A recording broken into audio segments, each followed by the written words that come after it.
Hello दोस्तों, आपका स्वागत है हिंदी का जादू में। आज हम बसंत बुक का तीसरा पाठ दीवानों की हस्ती के प्रश्न उत्तर पढ़ने जा रहे हैं। यदि आपने इसका पहला वीडियो नहीं देखा है तो आप उसे भी देख सकते हैं। तो चलिए शुरू करते हैं। कवि ने अपने आने को उल्लास और जाने को आंसू बनकर बह जाना क्यों कहा है?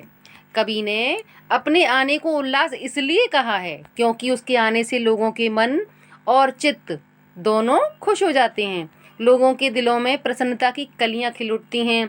दूसरी तरफ उसके जाने से लोगों के मन में दुख उत्पन्न होता है। लोग उसकी कमी का अनुभव करते हैं। इसलिए कवि ने स्वयं को आंसू बनकर बह जाना कहा है। प्रश्न नंबर 2। भिखमंगों की दुनिया में बेरोक प्यार लुटाने वाला कवि ऐसा क्यों कहता है कि वह अपने हृदय पर असफलता का एक निशान भार की तरह लेकर जा रहा है? क्या वह निराश है या प्रसन्न है? इसका उत्तर देंगे। कवि भिखमंगों की दुनिया में बेरोक प्यार लुटाने के लिए कहता है, किंतु वह अपने कार्य में पूर्णतः सफल नहीं हो पाता। आपने अपनी इसी असफलता को वह एक निशान अर्थात भार की तरह लेकर जा रहा है। यह कवि की असफलता है जो उसके मन में निराशा की भावना को बढ़ा रही थी। इस निराशा के कारण ही कवि भी निराश है। आगे बढ़ेंगे। प्रश्न नंबर 3।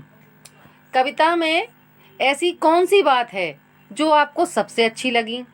तो इसका उत्तर है, वैसे तो भगवती चरण वर्मा द्वारा रचित दीवानों की हस्ती कविता बहुत अच्छी और संदेश परक है, लेकिन कवि की निम्न पंक्तियां सबसे अच्छी लगी। हम भिखमंगों की दुनिया में स्वच्छंद लुटाकर प्यार चले, हम एक निशानी सी उर पर ले असफलता का भार चले। उक्त पंक्तियों का भाव हृदय को छू लेने वाला है, क्योंकि कवि भिखारियों की दुनिया में स्वतंत्र और स्वार्थ रहित होकर अपना प्यार लुटाना चाहता है, लेकिन इस कार्य में पूर्ण सफलता न मिल पाने के कारण वह असफलता का भार अपने हृदय पर लेकर चल पड़ा है, अर्थात निराशा और हताशा उसके हृदय में पूर्ण रूप से समाई हुई है। आगे बढ़ते हैं कविता से आगे। इसका प्रश्न है, जीवन में मस्ती होनी चाहिए, लेकिन कब मस्ती हानिकारक हो सकती है? सहपाठियों के बीच चर्चा कीजिए। कितना अच्छा क्वेश्चन है। इसे आप खुद से भी अपनी तरफ से भी लिख सकते हो, लेकिन क्वेश्चन समझ में आना चाहिए, प्रश्न समझ में आना चाहिए। इसका उत्तर यह है कि यह सही बात है कि प्रत्येक व्यक्ति के जीवन में मस्ती होनी चाहिए। प्रत्येक आयु में मस्ती अलग अलग प्रकार से की हो सकती है। छोटे बच्चों के लिए खेलना कूदना, काम न करना आदि क्रियाएं ही मस्ती है। युवा वर्ग अपनी क्रियाओं व मस्ती भरे व्यवहार से समाज को नवीन शिक्षा भी प्रदान करता है, लेकिन अनियंत्रित मस्ती हानिकारक हो सकती है। कोई भी चीज़ हो, ज़्यादा अगर एक लिमिट होती है वहाँ तक ठीक है, लेकिन अनलिमिट हो गए तो वो तो हानिकारक होती है। कोई भी चीज़, खाना हो, चाहे मस्ती हो, चाहे कुछ भी हो, वह मानव को उसके पथ से भटका देती है। मैं उस प्रकार की मस्ती का पक्ष लेना चाहता हूँ जो समाज एवं देश का नया पथ व नया ज्ञान प्रदान करने का काम करती है। आगे है अनुमान और कल्पना। इसका प्रश्न है, एक पंक्ति में कवि ने यह कहकर अपने अस्तित्व को नकारा है कि हम दीवानों की क्या हस्ती है, आज यहाँ कल वहाँ चले। दूसरी पंक्ति में उसने यह कहकर अपने अस्तित्व को महत्व दिया है कि मस्ती का आलम साथ चला, हम धूल उड़ाते जहाँ चले।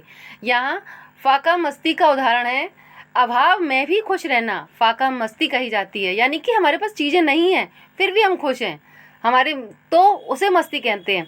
कविता में इस प्रकार की अन्य पंक्तियाँ भी हैं, उन्हें ध्यानपूर्वक पढ़िए और अनुमान लगाइए कि कविता में परस्पर विरोधी बातें क्यों की गई हैं। तो इसका उत्तर क्या देंगे हम?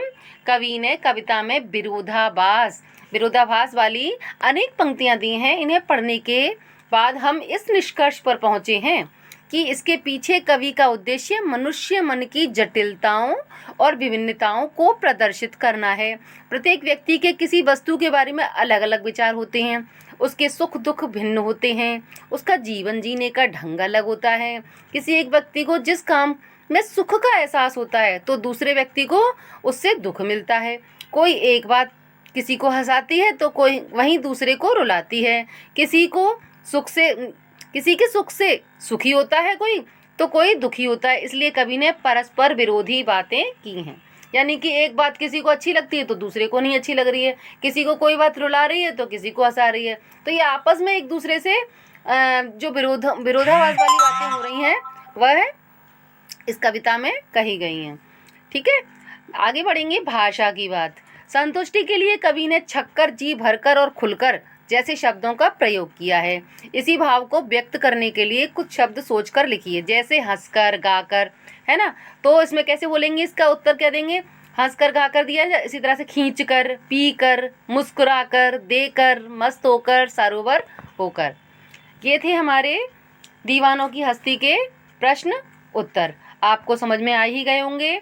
ये था हमारा आज का पाठ, दीवानों की हस्ती। आपको वीडियो अच्छा लगे तो आप लाइक और सब्सक्राइब करना ना भूलें। धन्यवाद।